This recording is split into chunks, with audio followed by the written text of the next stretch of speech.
नमस्कार दोस्तों, स्वागत है आपका न्यू डिस्कशन में। आइए डिस्कस करते हैं आज का करंट अफेयर्स। पहली न्यूज़ दिया है आयुष की एक नई वीजा श्रेणी स्टार्ट की गई है भारत सरकार द्वारा। भारत सरकार द्वारा जो भी विदेशी यदि वो भारत में इलाज कराने आना चाह रहे हैं और भारत का जो पारंपरिक चिकित्सा प्रणाली है जिसका नाम है आयुर्वेद, कल्याण, योग सहित इन किसी चीज़ों में यदि वो इलाज कराना चाहते हैं, विदेश से आना चाह रहे हैं भारत में, तो उनके लिए एक स्पेशल वीज़ा भारत सरकार द्वारा हाल ही में स्टार्ट किया गया है। इसका नाम है आयुष वीज़ा। नई श्रेणी का नाम है आयुष वीज़ा।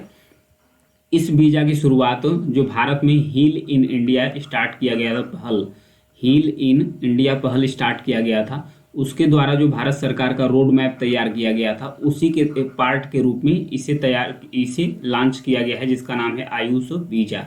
तो ये जो हील इन इंडिया पहल है ये क्या है, इसके बारे में जानेंगे। ध्यान रखिएगा, एक एक जो इसका टर्मिनोलॉजी है इंपॉर्टेंट है। जो हील इन इंडिया है, भारत में चिकित्सा के क्षेत्र में ऐसे कुछ लोगों को प्रशिक्षित किया जाएगा चिकित्सा के क्षेत्र में, और उनका प्रशिक्षण इस प्रकार से होगा कि उन्हें विदेशों में रोजगार मिल सके, उन्हें विदेशों में जाकर रोजगार मिल सके। तो जो हील इन इंडिया पहल है इसके तहत जो चिकित्सा श्रेणी है उसमें प्रशिक्षण किया जाएगा कुछ लोगों का, और वो जाकर विदेशों में आसानी से चिकित्सा के क्षेत्र में रोजगार पा सकते हैं। तो ये जो आयुष की वीज़ा स्टार्ट किया गया है, आयुष श्रेणी की वीज़ा, इस वीज़ा का उद्देश्य यही है भारत में जो मेडिकल वैल्यू ट्रेवल है उसको गंतव्य के रूप में डेवलप करना, कि मतलब विदेशी बाहर से लोग आएँ भारत में आयुष के क्षेत्र में अपना इलाज कराएं और कराकर जाए। इससे भारत को फ़ायदा होगा, भारत को रेवेन्यू मिलेगा। तो यही है। और इसका महत्व क्या है? महत्व इसका ये है कि भारतीय जो पारंपरिक चिकित्सा पद्धति है उसको प्रमोट करना, उसको बढ़ावा देना, और प्रमुख चिकित्सा पर्यटक स्थल बनने के लिए भारत के जितने भी प्रयास किए जा रहे हैं उसके प्रति एक महत्वपूर्ण कदम भी है। और उसके साथ साथ 2025 तक भारत ने टारगेट रखा है, 2025 तक $70 बिलियन तक अनुमान लगाया गया है कि जो आयुष क्षेत्र है, स्वास्थ्य का क्षेत्र है, उसके तहत भारत को रेवेन्यू मिल पाएगा। तो ये था उसके बारे में, आयुष वीज़ा के बारे में। आयुष है क्या, इसके बारे में जानेंगे। आयुष है क्या? बेसिकली एक शब्द है जिसमें भारत का जो पारंपरिक चिकित्सा पद्धति है उसके बारे में उसे सामूहिक रूप से एक शब्द के द्वारा संबोधित किया गया है जिसका नाम है आयुष। इसके अंतर्गत है कौन? आयुर्वेद है, योग है, प्राकृतिक चिकित्सा है, यूनानी है, सिद्ध है और होम्योपैथिक है, जो देश में विभिन्न प्राचीन स्वास्थ्य देखभाल प्रणालियों और वैश्विक चिकित्सा पद्धतियों का प्रतिनिधित्व करता है। ये था आयुष के बारे में। और उसके बाद जानेंगे मेडिकल टूरिज्म। एक एक शब्द है जिससे क्वेश्चन बन सकता है। मेडिकल टूरिज्म के बारे में जानेंगे। मेडिकल टूरिज्म का मतलब यह है कि कोई भी यदि बाहर से, भारत के बाहर से कोई भी नागरिक विदेशी आता है, वो भारत में सिर्फ चिकित्सा के लिए आता है, अपना स्वास्थ्य उपचार कराने के लिए आता है, तो उसके लिए जो वीज़ा प्रदान किया जाता है उसे बोलते हैं मेडिकल टूरिज्म। उसके लिए मेडिकल टूरिज्म, क्योंकि उसे अक्सर बचत और उच्च गुणवत्ता वाली जो दवा है वो उसे आसानी से मिल जाए, तो उसके लिए वो वीज़ा बनवाता है मेडिकल टूरिज्म के लिए। तो मेडिकल टूरिज्म एसोसिएशन द्वारा 2020-21 में मेडिकल टूरिज्म इंडेक्स जारी किया गया। इसमें 46 कंट्री ने पार्टिसिपेट किया था, मतलब 46 कंट्री थी जिस पर मतलब जिसे सम्मिलित करके मेडिकल टूरिज्म एसोसिएशन द्वारा मेडिकल टूरिज्म इंडेक्स जारी किया गया था, जिसमें भारत का स्थान 10वां आया था। जिसमें भारत का स्थान कौन सा आया था? 10वां आया था मेडिकल टूरिज्म में। चिकित्सा पर्यटन को प्रोत्साहित करने के लिए अन्य कदम भी उठाए गए हैं, जिसमें राष्ट्रीय चिकित्सा और कल्याण पर्यटन बोर्ड भी बनाया गया है। चिकित्सा पर्यटन के लिए चैंपियन सेवा क्षेत्र भी विकसित किए जा रहे हैं। और उसके बाद चिकित्सा और कल्याण पर्यटन के लिए भी राष्ट्रीय रणनीति और रोड मैप तैयार किए जा रहे हैं। आगे बढ़ेंगे। अनुच्छेद 370 ये चर्चा में क्यों है, इसके बारे में जानेंगे। ये जम्मू कश्मीर के लिए एक स्पेशल दर्जा देता था जो भारत में अनुच्छेद 370 है। तो इसे 2019 में भारत सरकार द्वारा निरस्त कर दिया गया था। तो अब इसे संवैधानिक रूप से इसे चुनौती दी गई है।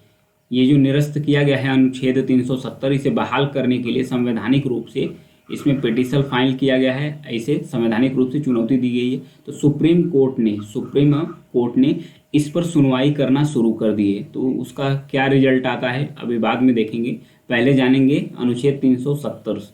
अनुच्छेद 370 भारतीय संविधान में एक प्रावधान था जो जम्मू और कश्मीर राज्य को विशेष स्वायत्तता और विशेषाधिकार प्रदान करता था। इसने राज्य को विदेशी मामलों और रक्षा और संचार को छोड़कर, ध्यान रखिएगा 3 सेक्टर को, विदेश मामला और उसके बाद रक्षा क्षेत्र प्लस उसके बाद ये जो संचार है, इन 3 श्रेणियों को छोड़कर इसे अपना संविधान, इसका अपना खुद का संविधान था जम्मू कश्मीर की। ये खुद अपने संविधान के अनुसार काम करता था अनुच्छेद 370 के अकॉर्डिंग, ध्यान रखिएगा। उसके साथ साथ यह इसके राज्य का अपना एक फ्लैग था, राज्य का एक अपना झंडा भी था। ये स्पेशल स्टेटस दिया गया था अनुच्छेद 370 के तहत जम्मू कश्मीर को। 2019 में इसे निरस्त कर दिया गया था। जम्मू और कश्मीर राज्य को भारतीय संघ में पूरी तरीके से एकीकृत करने और इसकी जो विशेष स्वायत्तता है उसे खत्म करने के लिए 2019 में केंद्र सरकार द्वारा इसे निरस्त कर दिया गया था, जो अनुच्छेद 370 है। भारत सरकार का कहना यह है कि इसका उद्देश्य यही है कि पूरे क्षेत्र में सभी नागरिकों को आर्थिक विकास के क्षेत्र में शामिल करना और उन्हें एक बेहतर प्रशासन देना और समान अधिकारों को बढ़ावा देने के लिए यह काम किया गया था। आर्टिकल 370 को डिमोलिश कर दिया गया था। आगे बढ़ेंगे, स्मार्ट कॉर्न के बारे में दिया है। यह है क्या, इसके बारे में जानेंगे। स्मार्ट कॉर्न सबसे पहले तो यह एक मक्का की किस्म है, जीएमओ यानी कि जेनेटिकली मॉडिफाइड ऑर्गेनिज्म, मतलब जेनेटिक अनुवांशिक रूप से संशोधित मक्का का एक फसल है, एक बीज है जिसका नाम है स्मार्ट कॉर्न। इसे एक जर्मनी की रसायन और उद्योग संस्था है बायर द्वारा विकसित किया गया है। जर्मनी की एक रासायनिक और औषधिक संस्था है बायर, उसके द्वारा इसे विकसित किया गया है। इसकी क्वालिटी क्या है, जो स्मार्ट कॉर्न मक्के की जो किस्म है, फसल की किस्म है, इसका खासियत यह है कि जो क्लाइमेट चेंज हो रहा है, जलवायु परिवर्तन हो रहा है, उसके प्रति यह सहिष्णु है, मतलब कि जलवायु परिवर्तन का सामना करने में यह सक्षम है। स्मार्ट कॉर्न जीएमओ के बारे में अगर जाने तो इसे बायर द्वारा विकसित किया गया है। अनुवांशिक रूप से संशोधित फसल है, जलवायु परिवर्तन से जो भी समस्या आएगी उसके खिलाफ लड़ेगी, जैसे कि तेज हवा हो गया, तूफान हो गया, इन सारी चीज़ों से यह लड़ने के लिए इसकी जड़ें होती है काफ़ी मजबूत होती हैं। इसका पौधा भी छोटा होता है, इसकी जड़ी भी मजबूत होती है स्मार्ट कॉर्न का। और भी कुछ जलवायु अनुकूलित फसल के बारे में देखेंगे। गेहूं की एक किस्म है जिसका नाम है HB4 गेहूं की एक फसल है जो क्लाइमेट चेंज से लड़ सकती है, क्लाइमेट चेंज यानी जलवायु परिवर्तन से लड़ सकती है। बायोसेरस द्वारा विकसित किया गया है और सूरजमुखी जीन के साथ इसको क्रॉस कराया गया है। ध्यान रखिएगा, इसे सूरजमुखी जो होती है उस बीज के तहत गेहूं को क्रॉस करके एक नया गेहूं का बीज विकसित किया गया है जिसका नाम है HB4 गेहूं। और नीचे है जिकाल सोयाबीन की भी एक जलवायु से अनुकूलित फसल है, बीज विकसित किया गया है जिकॉल इंक द्वारा उन्नत। यह जो प्रकाश संश्लेषण के द्वारा जो CO2 ग्रहण करने के साथ साथ जीएमओ सोयाबीन न्यूट्रिशन भी, मतलब कि ये जो CO2 है कार्बन डाइऑक्साइड को ग्रहण भी करता है। ध्यान रखिएगा, जो जिकॉल सोयाबीन है जेनेटिकली रूप से मॉडिफाइड, ये CO2 यानी कि कार्बन डाइऑक्साइड को ग्रहण करता ही है प्रकाश संश्लेषण के माध्यम से, और उसके साथ साथ इसमें न्यूट्रिशन यानी कि जो पोषक तत्व है वो भी भरपूर है इसमें। ध्यान रखिएगा, ये नए फसल विकसित किए गए। जीएमओ के बारे में जान लें। जेनेटिकली मॉडिफाइड ऑर्गेनिज्म, इसका मतलब अनुवांशिक रूप से संशोधित जीव।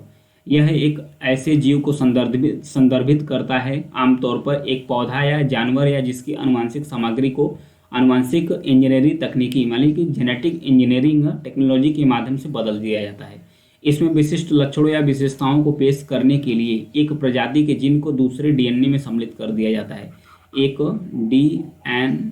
डीएनए किसी एक प्रजाति का जो जीन होता है उस जीन को निकालकर किसी दूसरे प्रजाति के डीएनए में इसे सम्मिलित कर दिया जाता है ताकि वो और भी पावरफुल हो जाए और भी जो समस्याएं हैं उससे आसानी से ये लड़ सके। तो ये था जीएमओ के बारे में।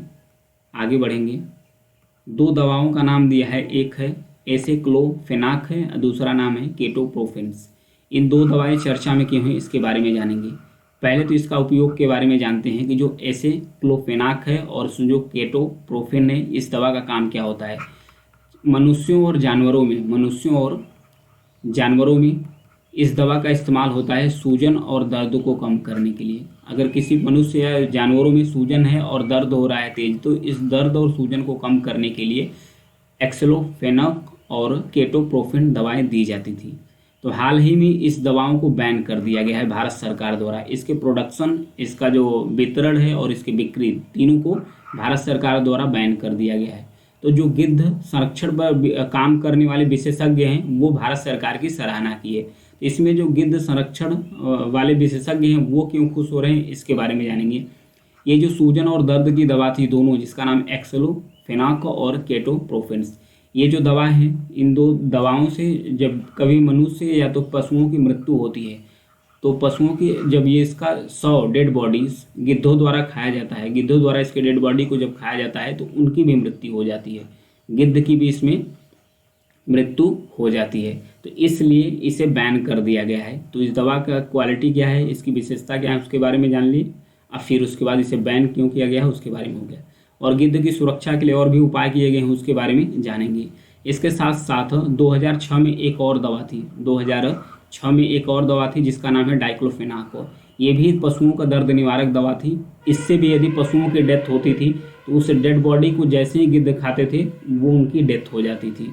तो इसका भी उपयोग बैन कर दिया गया है। और भी जानेंगे भारत में गिद्धों के संरक्षण के लेकर क्या उपाय किए गए हैं। गिद्ध के बारे में जानेंगे। गिद्ध मध्यम से बड़े आकार का एक शिकारी पक्षी होता है जो सड़ा हुआ मांस खाता है। इसे प्राकृतिक रूप से सफाई कर्मी भी माना जाता है। किसको? जो गिद्ध होते हैं सफ़ेद, मृत जानवरों के शव को ये खाते हैं। भारत में गिद्धों की 9 प्रजातियां हैं टोटल, ध्यान रखिएगा। 6 निवासी हैं जिसमें सफ़ेद दुम वाले गिद्ध हैं, भारतीय गिद्ध हैं, पतले चोंच वाले गिद्ध हैं, लाल सिर वाले गिद्ध हैं, दाढ़ी वाले गिद्ध हैं, मिस्र के गिद्ध हैं, और 3 प्रवासी हैं। 3 प्रवासी हैं जो बाहर से मतलब आए हैं। तो इसमें सिनेरियन गिद्ध है, ग्रिफान गिद्ध है, हिमालयन गिद्ध है, ये सब प्रजातियाँ है। अगर संरक्षण की बात करें, संरक्षण पहल की, तो राष्ट्रीय वन्यजीव बोर्ड गिद्ध संरक्षण 2020 से 25 के लिए एक कार्य योजना को मंजूरी दी है ताकि गिद्धों का संरक्षण हो सके। और उसके बचाव केंद्रों के बारे में बात करें कि भारत में कहाँ कहाँ गिद्धों के बचाव केंद्र है। एक पिंजौर है जो हरियाणा के अंदर है, भोपाल मध्य प्रदेश, गुवाहाटी असम में है, और हैदराबाद तेलंगाना में 4 बचाव केंद्र की स्थापना की गई। इन केंद्र का भी याद रखिएगा नाम, इसका भी मैच द फॉलोइंग करके क्वेश्चन बन जाता है किसी भी एग्जाम में। गिद्धों के इलाज के लिए वर्तमान में कोई समर्पित बचाव केंद्र नहीं है, हालांकि ये टेम्परेरी बनाए गए हैं। जहरीली दवा, यदि कोई दवा गिद्धों के लिए जहरीली पाई जाती है तो उसे भारत के औषधि महानियंत्रक की मदद से पशु चिकित्सा उपयोग से स्वचालित रूप से हटाने की प्रणाली की व्यवस्था की गई है। एक लास्ट न्यूज है, जोहान्सबर्ग चर्चा में क्यों है इसके बारे में जानेंगे। हाल ही में चर्चा थी, कुछ मीडिया रिपोर्ट द्वारा कवर किया जा रहा था, जो भारत के पीएम मोदी हैं और उसके बाद जो रूस के राष्ट्रपति पुतिन हैं, इन दोनों को बताया जा रहा था कि जो जोहान्सबर्ग जो साउथ अफ्रीका का एक स्थान है, साउथ अफ्रीका में होने वाली है ब्रिक्स का 15वां शिखर सम्मेलन। ब्रिक्स का 15वां शिखर सम्मेलन होने वाला है। इसमें ये लोग पार्टिसिपेट नहीं करेंगे, ये लोग वर्चुअली आभासी रूप से पार्टिसिपेट करेंगे। तो हाल ही में जो पीएम मोदी हैं भारत के, उन्होंने पुष्टि की है कि वो जाएंगे, वो इसमें जाएंगे। तो सारी जो समाचार न्यूज़ चल रही थी उसका वो खंडन कर दिए। तो दक्षिण अफ्रीका के बारे में जानेंगे। दक्षिण अफ्रीका अफ्रीका महाद्वीप का सबसे दक्षिणी सिरे पर स्थित एक देश है। और फिर ये विशिष्ट पारिस्थितिक तंत्रों द्वारा चिन्हित है। अंतर्देशीय सफारी गंतव्य, क्रूगर नेशनल पार्क और बड़े खेल से भी ये संपन्न इलाका है। इसके अंदर एक देश है जो पूरी तरीके से लैंड, जिसे कहते हैं कंट्री के अंदर कंट्री, लेसेथो कंट्री के अंदर कंट्री है जो पूरी तरीके से लैंड लॉक है। एक और भी है स्वाजीलैंड, हालांकि इसके कुछ एरिया यहाँ मोजाम्बिक से मिलते हैं। तो ये था आज की न्यूज़। आज के लिए इतना ही है। जानकारी पसंद आए तो चैनल को सब्सक्राइब जरूर कीजिएगा, लाइक और शेयर भी करते रहिए। Thank you.